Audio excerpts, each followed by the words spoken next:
তাঁতের কাজ কতদিন ধরে করছেন? আমরা ছোটকাল থেকেই করি।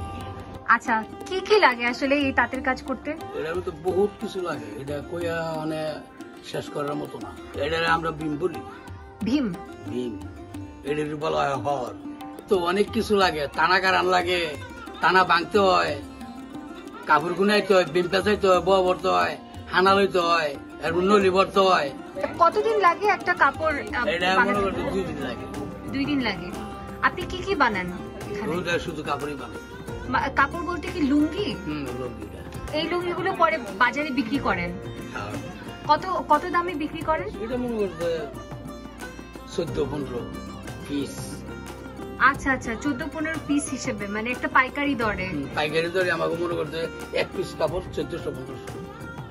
সবাই তো মনে করতে আমরা ইটার দ্বারা কয়েকটা ফ্যামিলি বাস। তাই এই তাঁতের কাজ কার থেকে শেখা? বাবার কাছ থেকে? এটা বাবার কাছ থেকে শিখছি। প্রতিদিন আসলে কতক্ষণ সময় দিতে হয় এগুলো করতে? প্রত্যেকদিন এটার সময়ের কোনো নির্ধারিত নাই, যতক্ষণ আমাকে ভালো লাগে ততক্ষণই সময় দিই।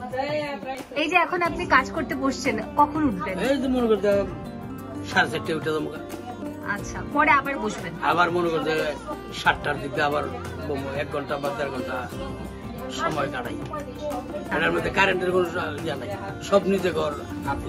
যে আপনার বাবাও করেছেন, আপনিও করছেন, মানে বংশ পরাক্রমে এটা চলে আসছে।